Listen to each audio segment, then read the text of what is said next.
لكن اليوم عندنا مفاجأة كبيرة مع الصباح. اليوم معنا الشيخ وليد في هذا الصباح.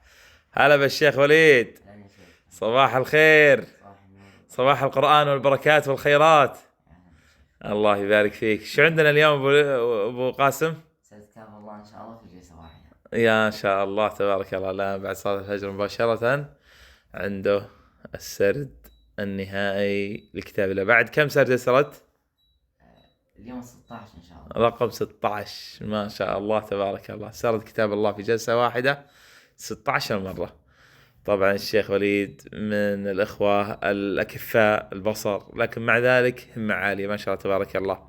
فقد بصره في إصابة حربية، نسأل الله أن يجعله يا رب عوضا له في جنة عرضها السماوات والأرض. أبشر أبشر بالخير. الله يبارك فيك. نبدأ جاهز إن شاء الله بهمة عالية إن شاء الله.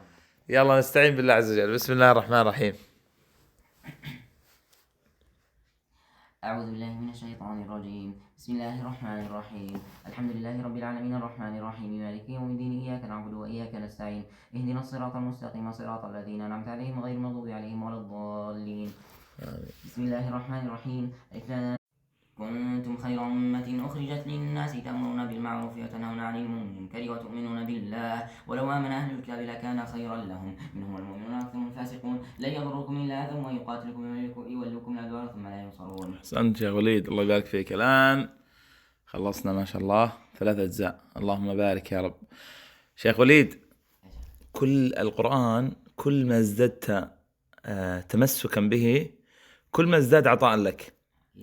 شو يقول النبي صلى الله عليه وسلم؟ ومن تمسك به لن يضل بعده أبدا. شوف العبارة، ومن تمسك به لن يضل بعده أبدا.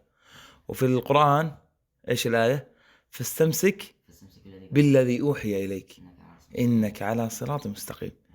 سبحان الله، تجد هذه العبارة متكررة أيضا في عدد من الأحاديث. التمسك بالقرآن. تركت فيكم قال كتاب الله، ما إن تمسكتم به لن تضلوا كتاب الله. فكل ما زاد الإنسان يعني نهلا من أحكامه وأخذا من عبره وتدبرا في آياته واتعاظا بمواعظه، كل ما زاد القرآن هذا الإنسان رفعة وهداية ونور وبركة. الله يبارك فيك، الله يزيدك من فضله. يلا نكمل. إن المنافقين في الدرك الأسفل من النار ولن تجد لهم نصيرا إلا أن تابوا وأصلحوا واعتصموا بالله وأخلصوا دينهم لله فأولئك مع المؤمنين وسوف يؤتي الله المؤمنين أجرا عظيما ما يفعل الله بعذابكم إن شكرتم وكان الله شاكرا عليما. فاختلف الأحزاب من بينهم فويل للذين ظلموا من عذاب يوم أليم. ما شاء الله ما زال يقرأ. الله يبارك فيك أبو وليد، الأخلاء يومئذ بعضهم لبعض عدو إلا المتقين. الله يجزاك خير، تقبل منك يا رب.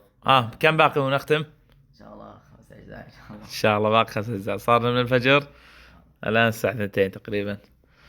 طبعا لأنه النهار قصير، بالعادة نحن دائما نختم مع الشباب قبل الظهر، بس الآن النهار سبحان الله ما في نهار يعني. خلصنا من صلاة الفجر حوالي الساعة 7. سبحان الله. الله يتقبل منك ويبارك فيك ويفتح عليك. الله يجعل القرآن حجة لك. تدري هذه المواقف هذه ستبقى لك أبد الآبدين، هذا السرد وهذه الأيام. أبشر بالخير. الله يبارك فيك يا رب. أكمل. فاختلف الأحزاب من بينهم فويل للذين ظلموا من عذاب يوم أليم. ما شاء الله ما زال يقرأ. الله يبارك فيك أبو وليد. الأخلاء يومئذ بعضهم لبعض عدو إلا المتقين. الله يجزاك خير، تقبل منك يا رب. كم باقي ونختم؟ إن شاء الله 5 أجزاء إن شاء الله باقي 5 أجزاء. صارنا من الفجر الآن الساعة 2 تقريبا. طبعا لأنه النهار قصير، بالعادة نحن دائما نختم مع الشباب قبل الظهر، بس الآن النهار سبحان الله ما في نهار يعني. خلصنا من صلاة الفجر حوالي الساعة 7. سبحان الله. الله يتقبل منك ويبارك فيك ويفتح عليك. الله يجعل القرآن حجة لك. تدري هذه المواقف هذه ستبقى لك أبد الآبدين، هذا السرد وهذه الأيام. أبشر بالخير. الله يبارك فيك يا رب. أكمل.